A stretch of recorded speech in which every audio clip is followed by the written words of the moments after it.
Maybe your first experience of putting money in the bank wasn't quite as heartwarming as this, but odds are, years later, you still refer to the balance showing on your bank account as being your money in the bank. But it isn't. If we have a deposit box at the bank, the valuables we put in it are still ours. We're just renting secure space to store them. In common usage, the word deposit means to set something down. But the use of the word deposit to refer to a bank account is misleading. A bank deposit is in reality a loan. What the amount in our bank account really indicates is how much money the bank owes us. It's a record of the bank's promise to pay us money, not the money we deposited itself. The difference is important. The truth is, when we hand the contents of our piggy bank to the bank teller, our money becomes the bank's money to do with as it pleases. All of the money in the bank is the bank's money. None of it is ours. That's why the bank pays us interest. We have loaned the bank our money. This may seem to be a semantic distinction.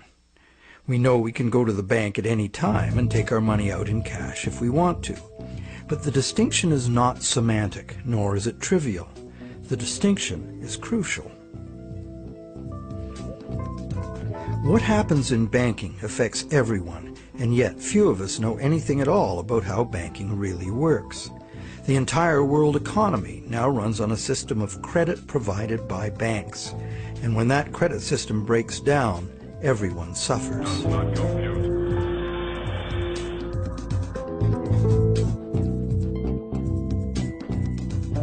To make things worse, the explanations for these breakdowns offered by the experts never look at the root cause, namely, that other than cash and coins, which make up just 1 to 5% of money in circulation, all the money in existence today was created as the principal of a bank loan, with the banks requiring principal plus interest as so-called repayment.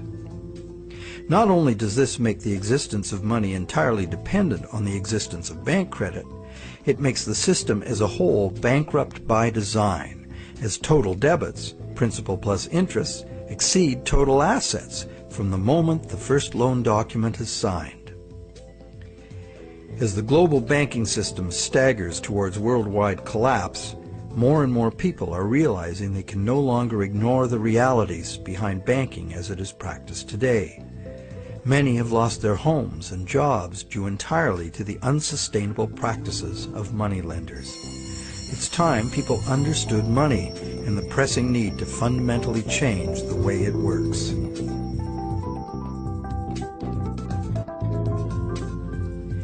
Clarifying what the words used in banking really mean is the first step. Now that we know that a deposit is, in truth, a loan to a bank, the next question is, what is a loan that we take out from a bank? When we sign for a loan, we give the bank a pledge to pay the amount of the loan plus interest. In return, the bank credits our account in the same amount as this so-called loan. While we speak of the bank as having put the loan money into our account, in reality, the only thing the bank puts into our account is its promise to pay the money. What has actually happened is an exchange of promises. Neither party has delivered anything to the other except matching pledges of debt. So who is the borrower and who is the lender? The terms loan, lender, and borrower are all misleading. The truth is that the two parties have traded promises to pay and in the process created something called bank credit or checkbook money that can be legally spent as money. Bank credit can be spent because we, in our innocence, notice that each time we deposit into our account, it increases our balance by the same amount. In fact, unless we put something in, our account will be empty. Thus, it's a natural assumption that money in an account is money someone put in. The account is a promise to pay, not the money itself. In fact, a promise always indicates the absence of the item promised. Otherwise, why does it need to be promised? Now, because all bank accounts are just promises to pay, The bank and the borrower can simply exchange promises and, in the flash of a few keystrokes, a positive balance appears in the borrower's bank account without anyone putting existing money in. Now you know the real source of what we call a bank loan.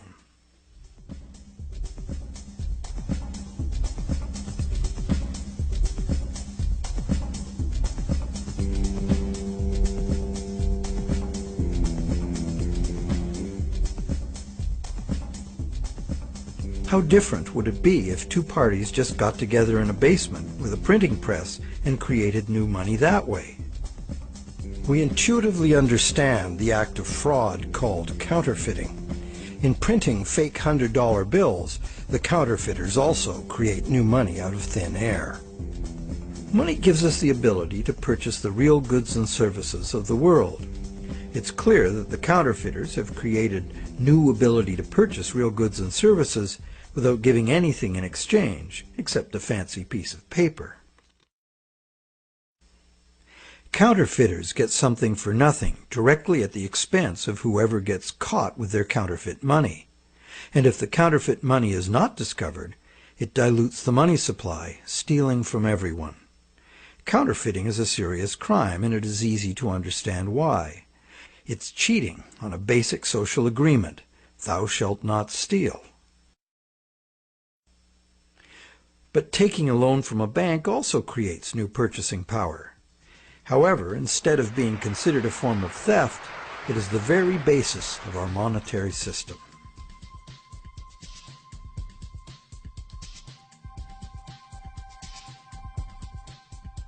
How did one form of creating money out of thin air become a crime and the other become standard business practice and the source of almost all our money?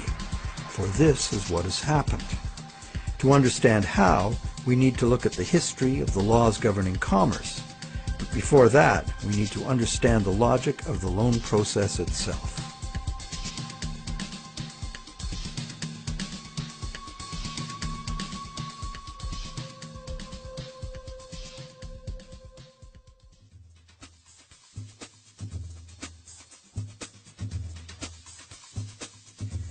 The borrower wants to purchase an item, but doesn't have the funds to do so at the present time.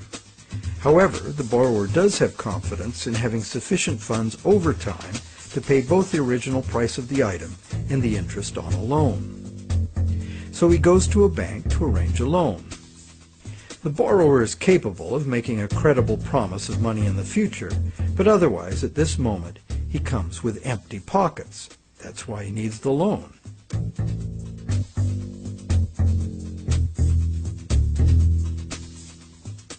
We're probably all familiar with what happens next.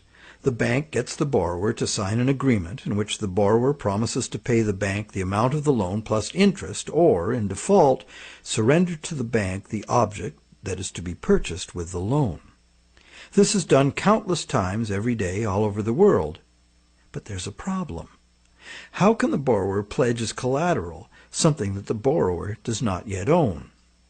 If I wanted to borrow $10,000 from you to go on a luxury cruise to Europe, would you accept my neighbor's car as collateral? Of course not, because you know very well that I have no legal right to give you my neighbor's car, no matter how much I owe you. But if instead I promise to buy my neighbor's car with the $10,000 you lend me, the situation is different. You might agree to lend me the $10,000, believing I will buy the car, and will pledge it as collateral for the loan once I obtain legal title to it. However, until the transaction is completed, your $10,000 loan cannot be secured by title to the car. This sequence of events problem could be very simply avoided. You could buy the car and then sell it to me. The bank could do it this way too. If the borrower commits to the bank to buy the item, why doesn't the bank just buy it with its own money and then sell it to the borrower on time payments at interest? Well, the answer to that question is also very simple. It's because the bank, like the borrower, has come to the transaction with empty pockets. The bank fulfills its part of the so-called loan transaction by creating an account for the borrower.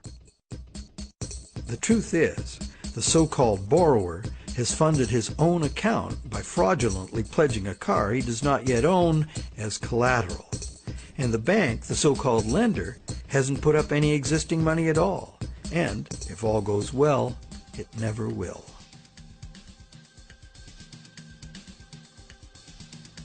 The borrower believes the new numbers in his account now represent his money in the bank. He, like the rest of us, doesn't understand the difference between existing money and a promise of money. If you can spend it, what does it matter? So now the question is, will the seller of the item accept the bank's promise to pay? While some people may hold out for cash, most will say yes to a check or an electronic funds transfer from the buyer's bank. Why? Because the seller knows from experience that she can deposit the check at her bank and it will increase her account accordingly. So what happens next?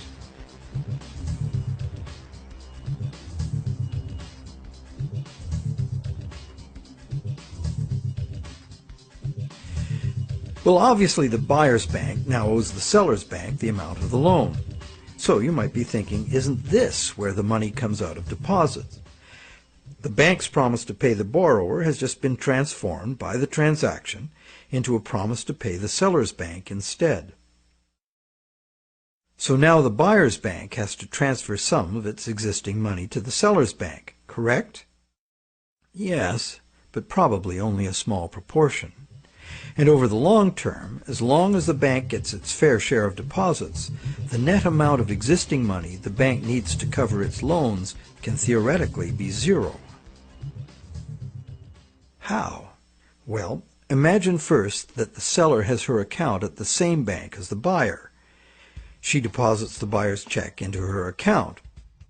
All the bank has to do to complete the transaction is reduce the buyer's account by the same amount it increases the seller's account. As both accounts are just promises, no existing money is involved in doing this. What is the end result? The bank has created bank credit for the borrower to the sum of $10,000. The borrower has bought the car that existed in the world of real things, and the seller now has that bank credit of $10,000. Thus, a brand new claim upon $10,000 worth of real goods of value was accomplished with absolutely $0 of the bank's or anybody else's money. On top of that, the bank gets to have all this so-called money paid back by the borrower's honest toil plus interest, or the bank gets the car. Magic like this is usually seen on stage. So now let's examine what happens if the seller deposits her check in a different bank. Won't that require a transfer of existing bank funds from the buyer's bank to the seller's bank? Perhaps, but it will almost certainly never be anywhere near the whole amount because, in effect, the banking system functions as one bank. To illustrate, let's add another transaction to this scenario.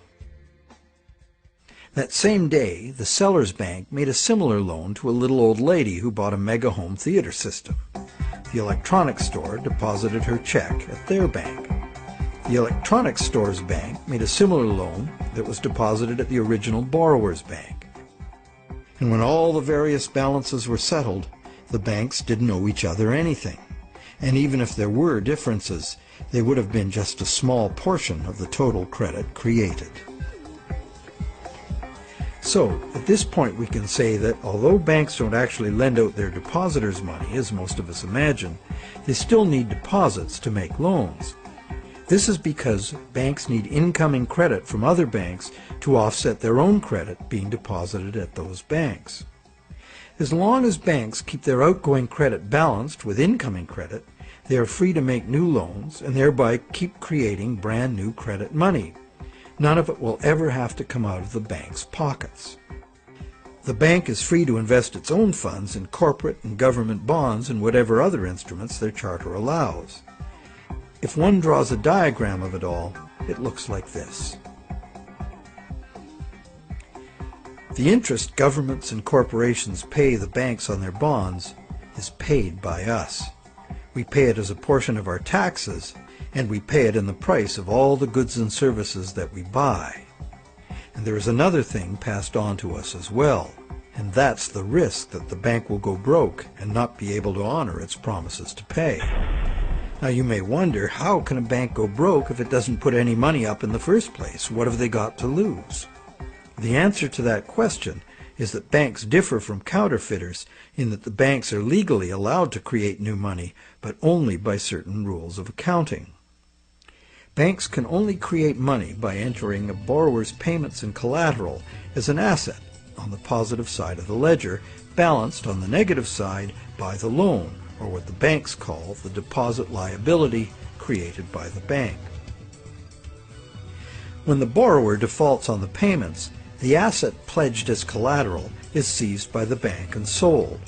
In a declining market, when repossession is most common, the new lower value of the asset doesn't cover the bank's liabilities, which were based on the previous higher value. This shows up as a loss on the bank's books. When foreclosures are rampant, as in a collapsing real estate market, much of the value of the bank's collateral simply evaporates as home prices drop, exposing the bank to huge losses. In truth, it's all just numbers, created out of thin air. But banks must adhere to the dictates of these numbers, and the consequences of bank arithmetic gone wrong can include economic standstill, social disintegration, total financial chaos, lawlessness, starvation, and war.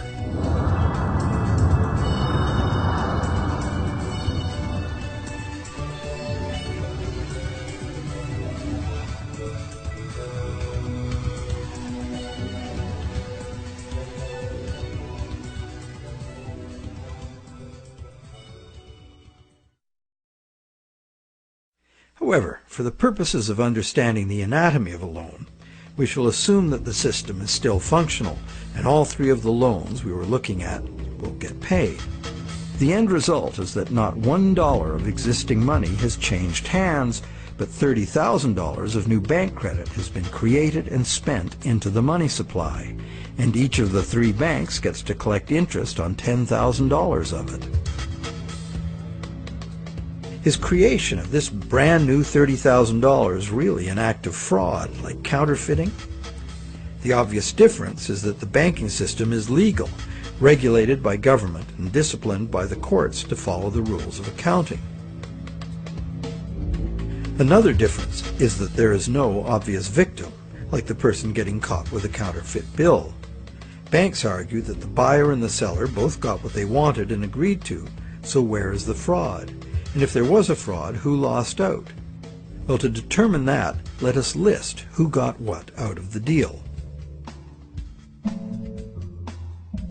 The borrower got the item he desired on terms he willingly agreed to.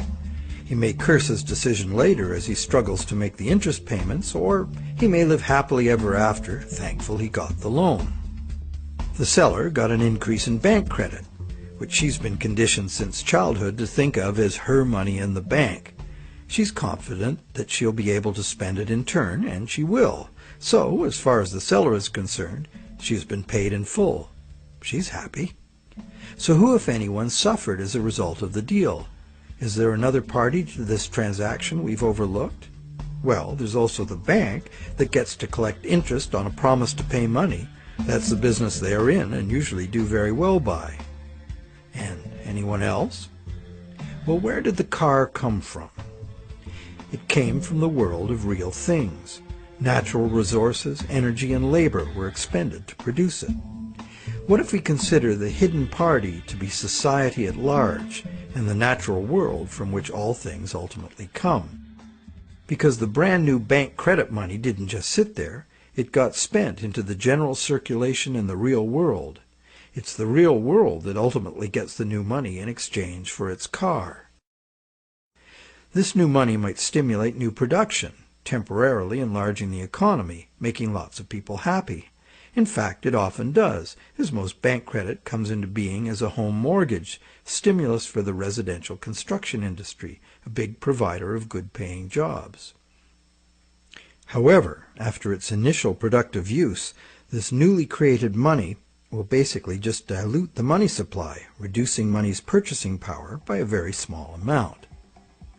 So, in contrast to counterfeiting, where the loss occurs to a specific victim, here the loss is borne by us all, because the real substance of the loan, the car, was extracted from the economy at large by a slight loss in the value of everyone's money.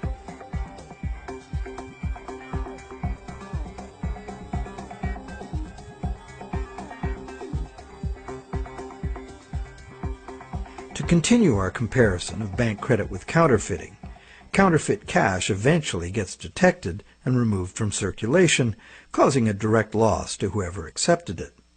There is, of course, no guarantee of how much will be detected, nor any prescribed schedule for its removal.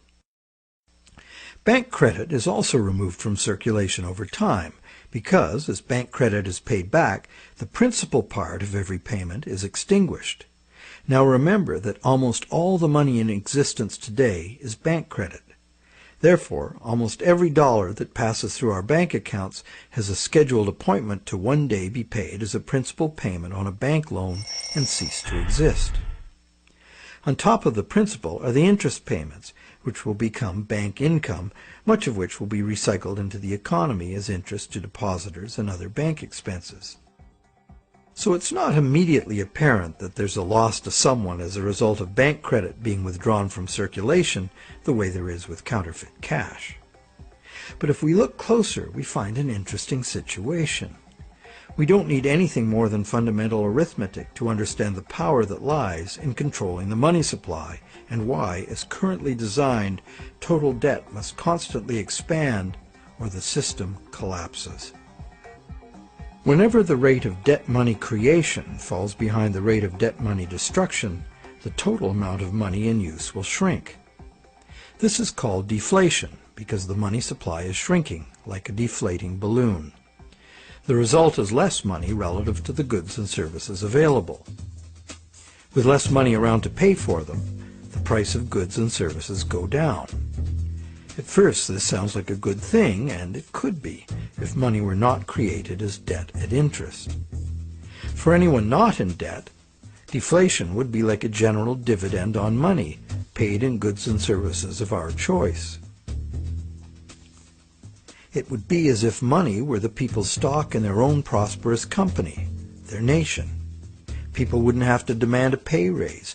If a nation were more productive as a whole, thus deserving of a raise, everyone would benefit automatically by having their money buy more.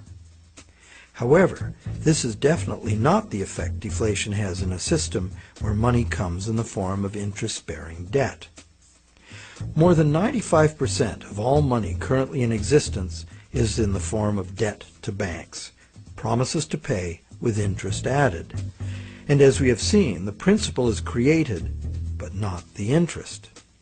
Due to the time delay between money's creation and its repayment and the recycling of interest earnings as bank operating expenses, most of us can keep up our payments while the money supply is increasing. However, if the money supply or total debt is decreasing, money becomes harder to earn due to its scarcity, and fixed payments become harder to meet. For those heavily in debt, the money shortage can become catastrophic.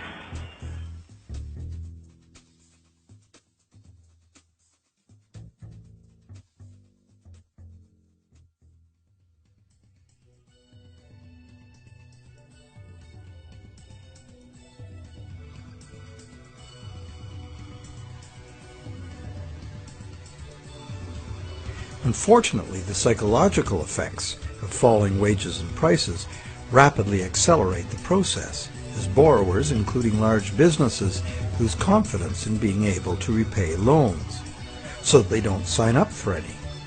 And without new loans to replace old loans, the money shortage rapidly gets worse, resulting in a decrease in jobs and purchasing power, even in the midst of abundant resources and productive capacity.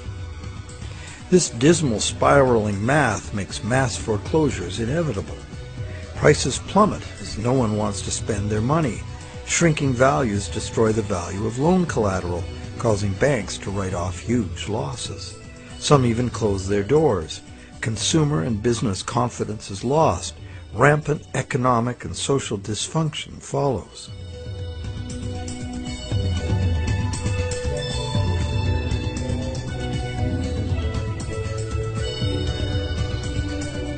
This disastrous spiral cannot be turned around unless the government creates new money itself or goes deeply in debt to private banks in order to create enough new money to reorganize and rejuvenate the economy.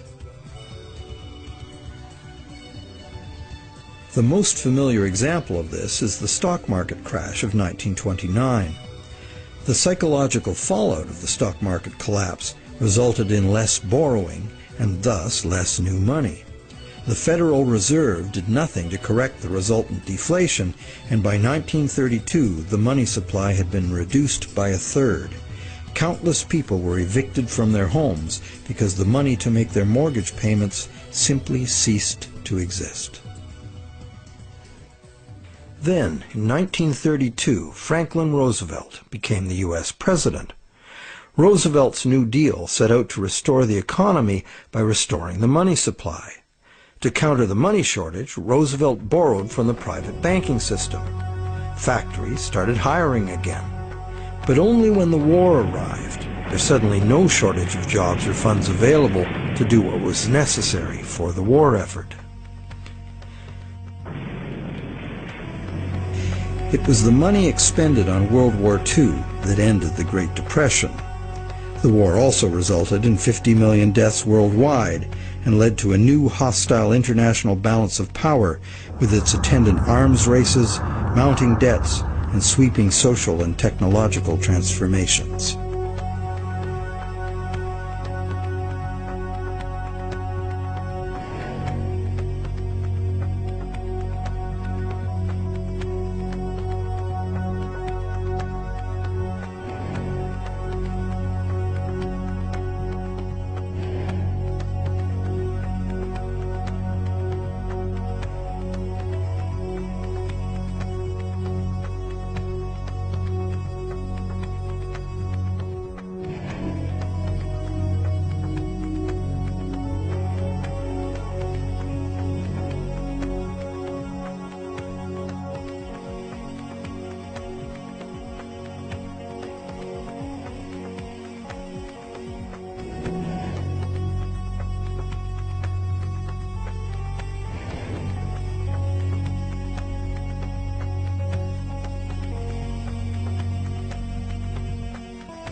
The cycle of economic boom and bust is commonly called the business cycle, as if it were a natural occurrence like the hydrological or carbon cycle. These natural cycles are ultimately driven by the sun. But what is it that drives the business cycle? One answer is the supply of money. And, as we have seen, the supply of money is dependent on loans. So let's look at what happens during the lifetime of an individual loan. We've seen how bank credit is nothing more than the bank's promise to pay, which the bank has created on its books to balance the borrower's promise to pay that it has received. The bank's promise to pay is usually spent on some real good or service and allowed to circulate, making the efficient exchange of goods and services easier to accomplish. As a medium of exchange, today's promise to pay money is unsurpassed in its usefulness and flexibility. However, because no money is created to pay the interest, a seemingly impossible situation is created. On the face of it, if borrowers had to pay the interest they owe all at once, they would have to fight it out for a limited sum of existing money that was very much less than the total owed. The percentage that would be unable to pay off their loans would be simple to calculate. However, interest is usually paid over time, not all at once. If this interest income is recycled into the general economy as spending, it can be available to be earned repeatedly. Once we understand this, the question of whether interest is actually unpayable becomes more perplexing. Is there such a thing as a sustainable system of lending that does not produce mathematically inevitable defaults? In the Middle Ages, usury, meaning charging interest or any form of making gains solely from having money, was condemned as a sin. While the justification was moral, the reason was practical. In a fixed money supply like gold, anyone systematically rolling over all of their loan money at interest will soon end up with all the money. This problem was a big factor in the ruin of Rome. Private accumulations of gold forced the government to mint coins made of base metals instead of the real thing. Debased currency led to failing confidence and ultimate decline. The lesson was well learned. For the next 1,000 years, the Roman Catholic Church declared collecting interest on a loan to be a sin punishable by excommunication. In some countries, the penalty for practicing usury was death. Is charging interest really a sin? While today it seems very reasonable to charge for the use of money, there's a simple and unavoidable problem with doing so. Unless moneylenders spend every penny of interest they receive in such a way that the borrowers can earn it again, the borrowers are going to come up short regardless of their hard work and personal virtues. Someone will default simply as a result of the arithmetic. This is easy to picture where there's a fixed money supply like gold coin. As long as all of the coins taken in as interest are spent so that the borrowers can earn them, the same coins can be used to pay the interest over and over. The lender can profit by buying real things with this coin, but the coin itself must be spent, not lent nor removed from circulation. Leaving aside any moral considerations, this arrangement would be sustainable. However, if the interest coins are re-lent at interest or removed from circulation by hoarding, there will be an inherent shortage of coins with which to pay off the aggregate debt.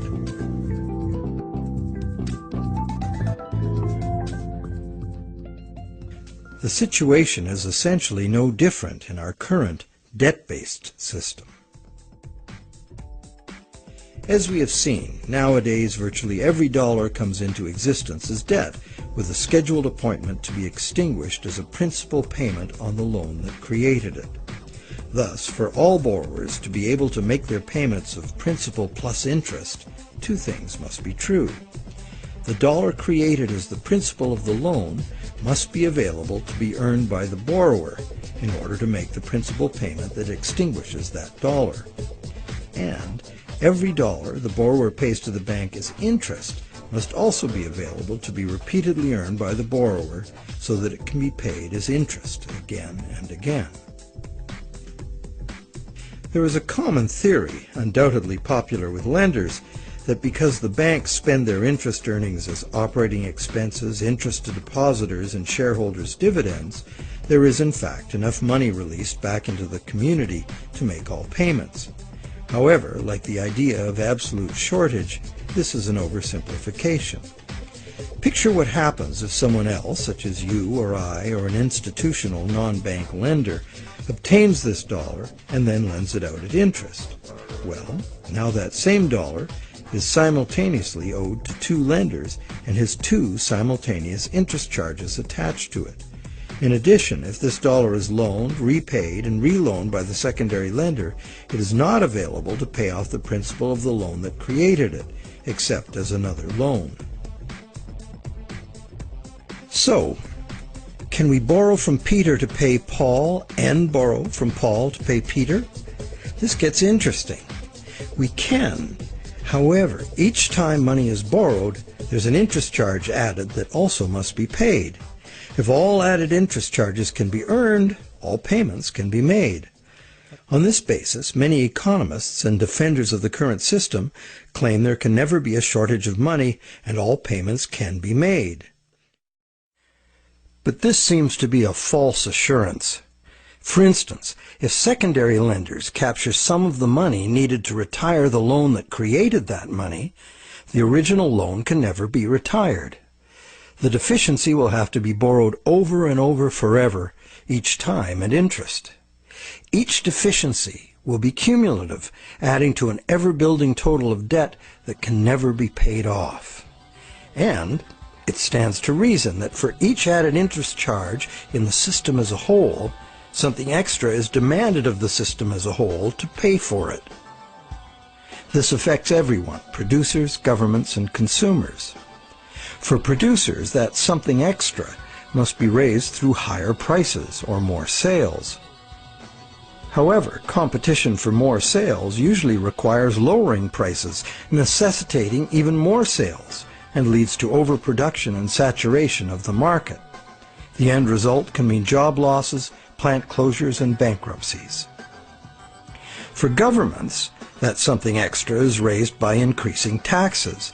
But increasing taxes drains money from the productive economy, resulting in a reduction in the collective ability to pay taxes, which then necessitates increased government borrowing and additional interest charges.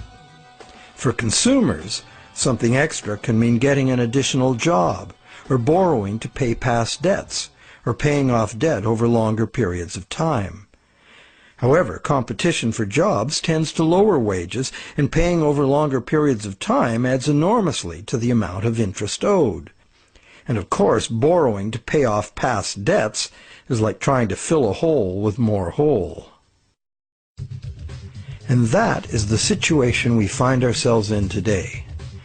Producers can't sell more because consumers can't afford to buy. Governments are cutting taxes, not raising them, hoping to stimulate consumer demand, and consumers' real incomes are limited or even falling due to competition for a limited number of jobs.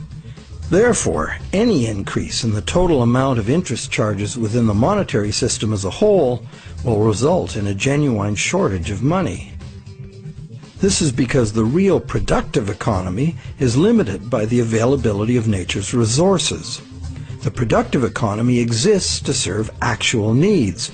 It simply cannot keep pace with the demands of the artificial financial economy, which has an unlimited appetite for profit, and which operates with no regard for the natural limitations of the real world.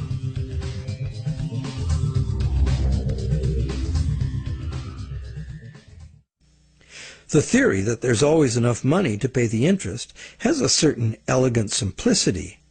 However, by the very nature of the assertion to be true, it has to be 100% true. This is impossible.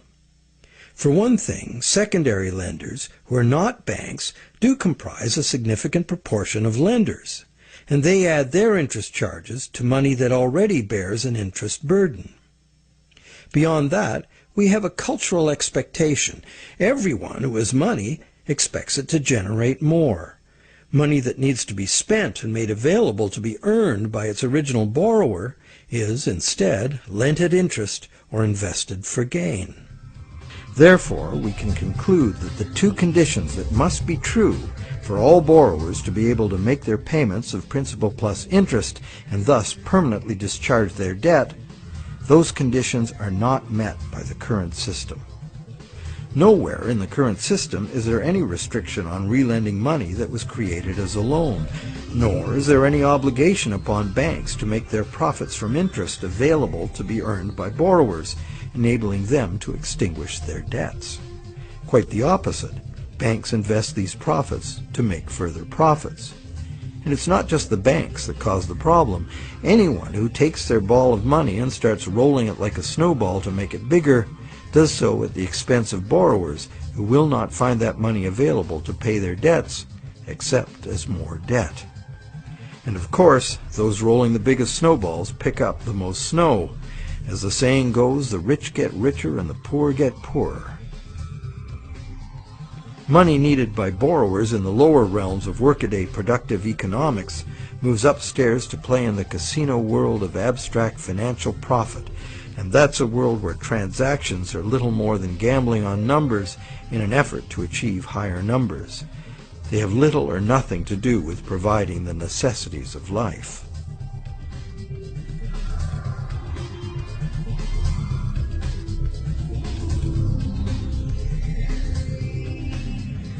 Today, the largest volume of money by far is changing hands in what is best described as the gambling economy. The foreign exchange markets, the derivatives market, and the rest of the financial instruments being played by banks and investment funds for as much profit as possible. For example, the volume of trade on the world's foreign exchange markets in just 1 week exceeds the total volume of world trade in real goods and services during an entire year. This money is in continuous play by speculators looking to make windfall profits on currency fluctuations. It exists, but only in the gambling economy. So how unpayable is the ubiquitous interest burden in actual fact? That could only be determined with certainty by tracking all the money in the world. With over 6 billion people earning, spending, borrowing, and lending, the world's money flows are at least as complex as the flows of the ocean. They are impossible to know. But the direction is pretty clear and simple, and it's the same old story. The rich are taking increasingly more money into the gambling economy, where ordinary borrowers have almost no chance to obtain it. And the only way the system can stay solvent is to create more money. And as money is created as debt, the only way to create more money is to create more debt in every way possible, including ridiculously easy credit for unqualified borrowers, massive government expenditures on security and war, and bailouts of insolvent banks.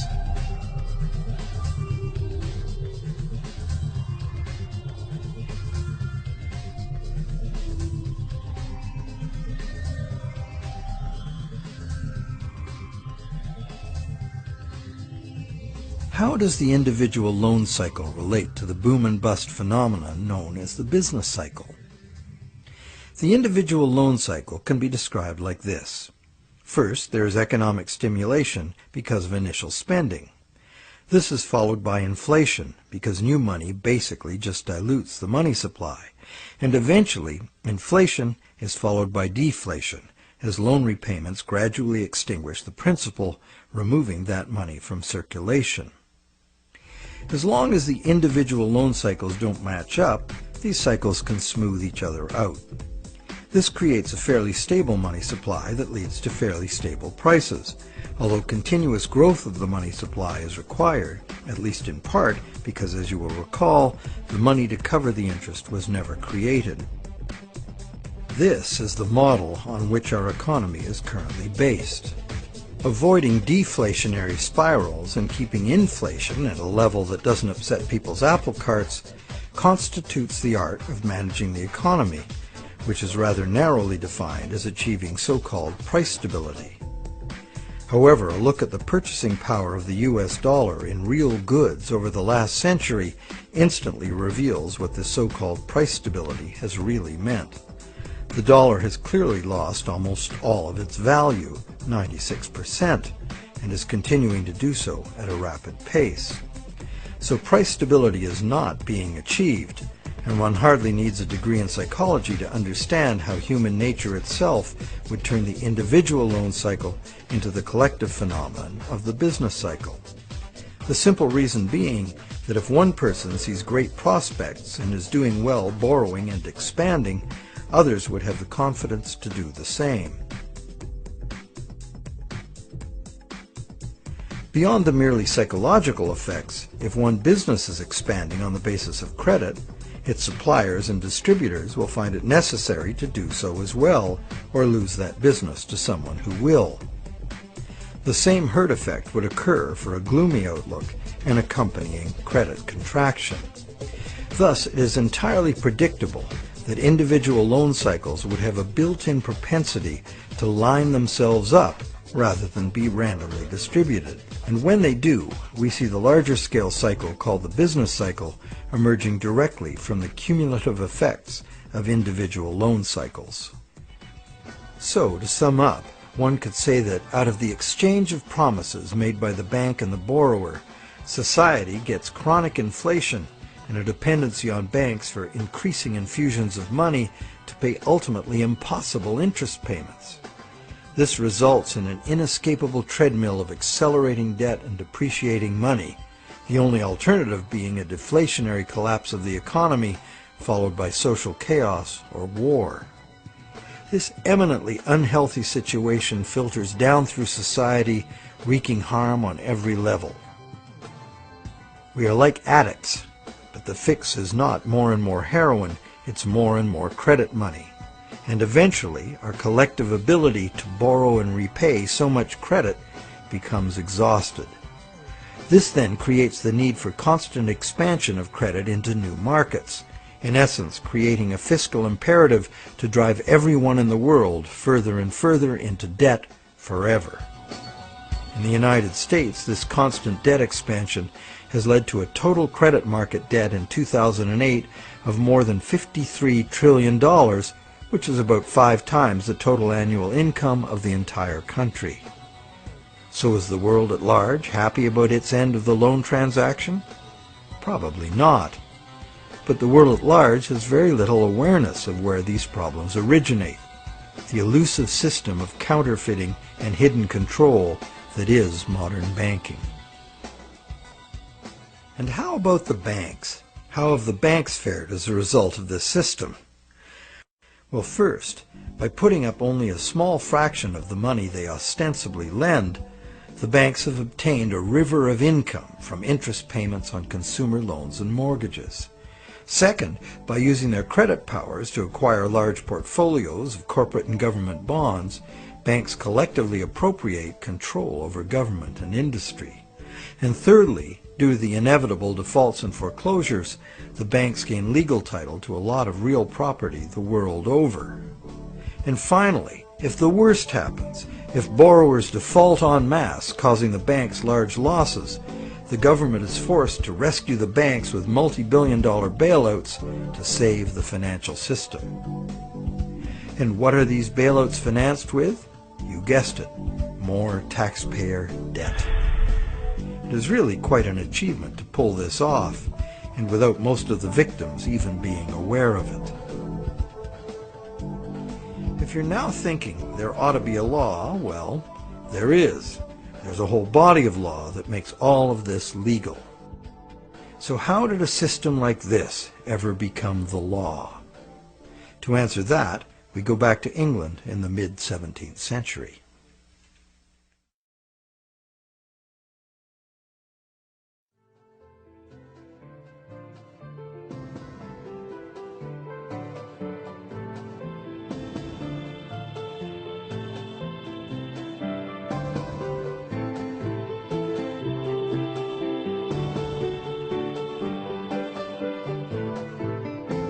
With the development of better ships and the new explorations they allowed, trade was expanding rapidly. In order to carry out commerce, especially over great distances and lengths of time, written contracts were becoming more and more important and more sophisticated. Under English common law, it had long been established that a contract could only be enforced if something of real substance had changed hands. A transfer of goods or rights in property was the real stuff of the exchange, and that was what the court would evaluate for fairness, not just the words on the document. A contract under which there had been no exchange of consideration, meaning real goods or rights in property, was deemed to be empty, and was therefore not enforceable by the court. So, a contract in which a borrower, say, pledged a car he does not own in exchange for a bank's promise of payment would not even qualify as a contract. No common law court would enforce it. As well, in the event of a dispute over a contract, under common law, only someone who had actually provided consideration to the transaction, in other words, only someone who delivered the goods, had the right to sue in court for fulfillment of the contract by the other party. This right was not transferable to a third party.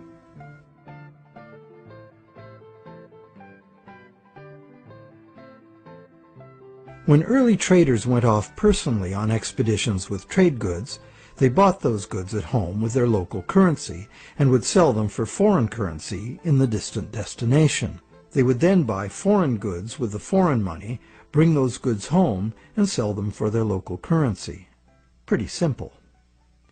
But as trade became more sophisticated, traders became more inclined to stay home and just hire ships to carry out deliveries. This gave traders the freedom to import cargoes of foreign goods from different sources than the destination to which their home goods had been exported. Thus, a problem was created. The exported goods had been paid for with foreign coin, the value of which needed to be spent somewhere else. Moving money as coins entailed a high risk of theft, as well as the near certainty of partial loss by currency conversion in a different land. This problem of payments from a distance was overcome by the use of bills of exchange. A bill of exchange was a signed order from the payer to an addressee demanding that the addressee pay a certain specified sum of money to the person identified as the payee. These were secured by signature, and they could not be acted upon in court by anyone other than the original parties. Thus they were of no use to a thief or any other third party. You probably recognize that these were the precursors of checks. I, the payer, instruct the bank, the addressee, to pay the payee, a person named on the check, a certain sum of money. This was all well and good for transactions among parties who were known to each other. The bill of exchange was used merely as a way to order payment in coin at a distant location. But merchants soon wanted more flexibility. They wanted to be able to use bills of exchange to reconcile payments amongst many merchants in many locations, using bills of exchange like money itself. For this to work, bills of exchange had to be assignable to and enforceable by third parties. As we shall see, this was the moment in legal history that gave sanction to the banking system we have today. A third party, who might have honestly purchased a bill of exchange several steps removed from the original exchange, could not be expected, nor would he have the right, to show up in a common law court and defend the validity of the contract and collect on it. This made third-party bills of exchange an unacceptable risk. So, in order to be able to use bills of exchange as a convenient and guaranteed third-party payment system, essentially equivalent to money, the common law practice had to be set aside regarding bills of exchange. In England, by a series of legal decisions from 1664 to 1699, this problem for commerce was remedied by making bills of exchange enforceable by third parties. If a third party had purchased a bill for valuable consideration and in good faith, having no apparent reason to suspect fraud or some deficiency in the right of the seller to sell it, then the bill automatically became good and enforceable by the court against the signer. What did this change mean? It meant, essentially, that any bill of exchange would be considered legitimate once it was sold. Bills of exchange and all other subsequent types of signed promises to pay, with the notable exception of checks, became transferable and enforceable in court, just what the merchants wanted. Now debt contracts could be sold like things, and transacting business would be a whole lot easier. Not only that, it opened up a whole new market for profit seekers, trading in bills of exchange themselves. The marketing of debt was born.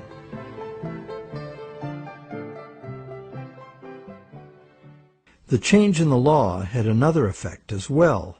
It made it possible to trick or even force a person into signing a legally binding promise to pay, and then, if that promise were purchased by a third party for real consideration and in good faith, it would be enforceable against the signer in court. Ultimately, this became one of the foundational principles of the Uniform Commercial Code, which governs the conduct of business in the United States, and by extension, in most of the world.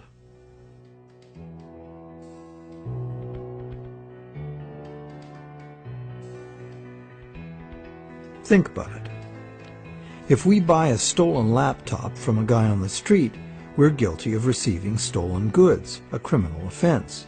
Doesn't matter if we paid honest money and were unaware the goods were stolen. The court will restore the goods to the rightful owner. We, as purchasers, innocent or not, lose our money and may even be charged with a crime. But if we buy a loan contract from a banker and give him real value for it in good faith, it doesn't matter that the loan contract may have come into existence under false pretenses. Whoever signed it is required by commercial contract law to pay up, and the courts will enforce the obligation. Today, debt contracts come in a myriad of forms, including and especially loans and mortgages. It's significant to note that just as these common law restrictions were being removed, the brand new Bank of England was being established. The first bank state authorized to create money out of thin air.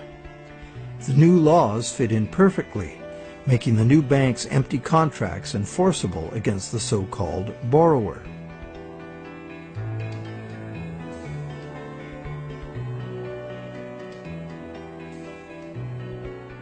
Those who have discovered the true nature of their own bank loans and have attempted to challenge the validity of their debt contracts in modern courts have discovered to their dismay that this commercial contract law is still the bedrock defense of money as debt. The bank will have sold the original loan agreement to a third party for value, and even though that third party is often just a sister company of the bank, all that matters to the judge is who possesses the document, what it says, and whose signature is on it. The bank's failure to inform the borrower about the true nature of the loan contract and the absence of any actual money loaned on the bank's part is not relevant.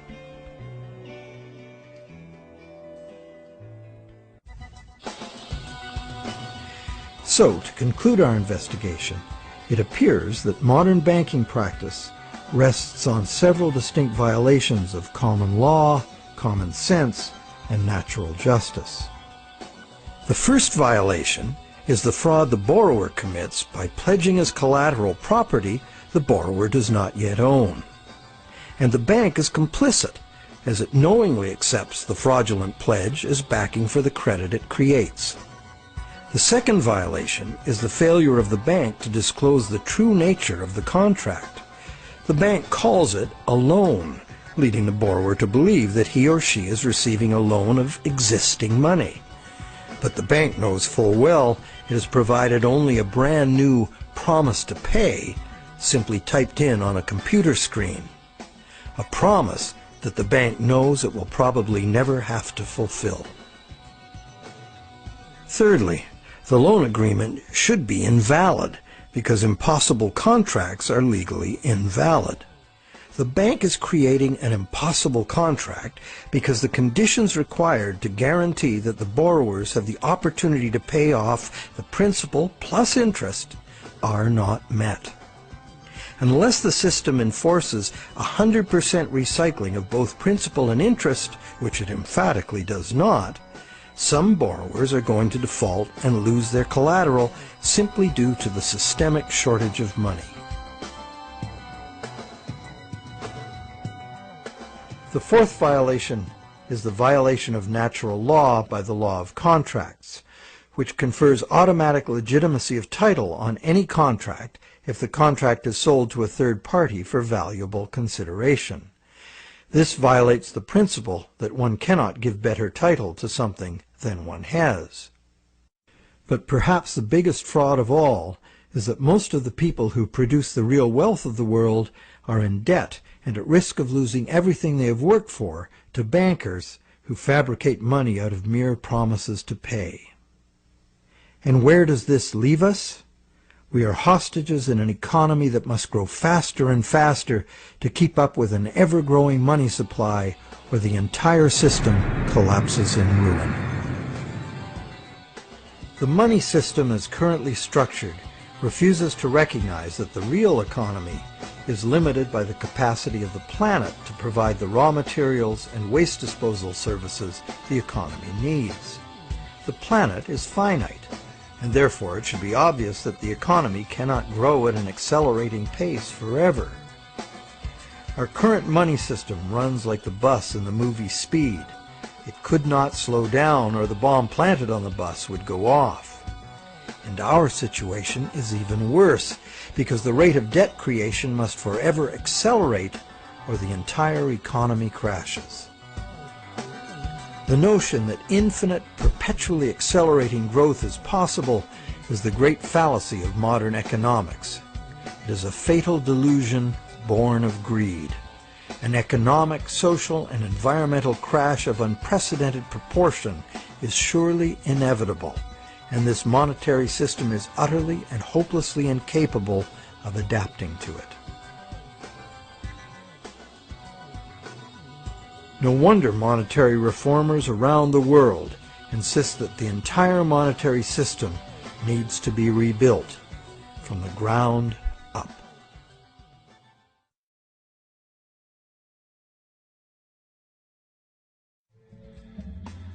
So what is the solution?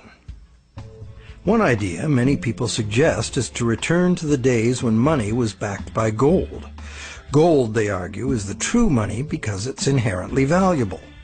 The underlying principle here is that money should be a commodity that is valuable due to its scarcity, as gold is scarce. As a general rule, those who hold this view of money also believe that money should exist independent of government.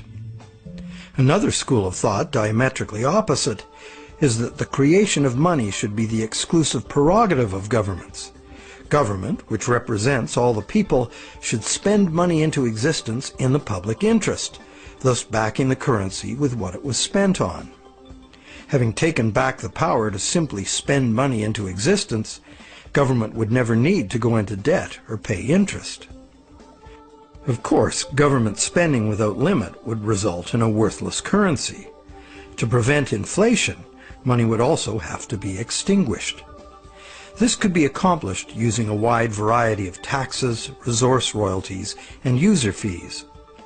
Government spending and government taxes would, therefore, be interdependent and would equal each other in a perfect equilibrium. However, the goal of taxation would be to achieve price stability, as the government would have no need of tax revenues in order to operate. Over the centuries, both the gold-based system and various government credit money systems have been used, with the gold-based system prevailing well into the 20th century. This wasn't because government credit money didn't work. It did within the country itself, where it was accepted in payment of taxes. But until the invention of modern currency exchanges, international trade had to be carried out in gold. In addition, gold has had an almost supernatural fascination for humans for a very long time.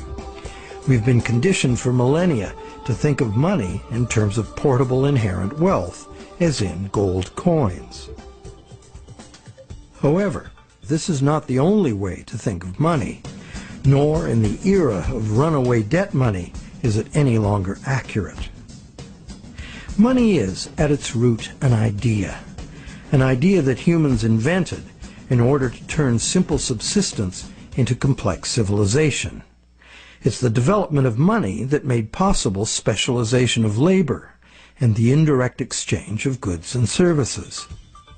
Throughout money's evolution, from direct barter to standard trade goods, and on to standard coins, to paper promises of precious metal, to digital promises of paper cash, and now to digital promises to pay digital promises. Throughout this long evolution, the prevailing idea has always been to achieve greater flexibility by using convenient and secure promises to pay instead of money itself. The problem with promise to pay money has always been that it provides a golden opportunity to cheat, to create more promises than there is real stuff to back those promises up. But is there a way to make the exchange of actual money just as convenient and secure as the promise to pay system? Now there is. Digital money, convenient and secure, is now a possibility because of new encryption technologies. It works like this. Imagine taking the serial number off a dollar bill and dispensing with the paper. What do you have? A digital dollar. A digital dollar that can now be electronically transferred around the world just as easily and securely as a promise to pay dollar. However, and this is the big however, the digital money, while being entirely electronic, is also like a metal coin. It can never be in two places at once. Thus, the multiplication of promises can be prevented by insisting on actual payment in cash, paper or digital. We don't even need to keep this digital cash in a bank, as it provides its own safekeeping and can be transferred by internet. And instantly transferable digital money could perform intelligent functions far beyond anything money has been capable of before. For instance, with simple math programmed in, money could be made to calculate its own value, eliminating human speculation, manipulation, and error. Wouldn't that be something? In the meantime, efforts are already underway to reform the monetary system through legislation. Initiatives like the Monetary Reform Act and the American Monetary Institute's Monetary Act have already been written, prescribing in detail how to return the power to create money exclusively to government, and thus limit banks to lending existing money, just the way most people imagine it works now. While differing in detail, all such reform proposals in whatever country they originate always advance the same simple idea. The benefits of money creation belong to the public. At present, money is created not for the benefit of society, but for the profit of private banks. Banks like to create enormous amounts of money from our debt because the more we borrow into existence, the more interest the bank gets to collect, and the richer the bank becomes. In the process, the banks gain more control over everyone, individuals, industry, and government alike.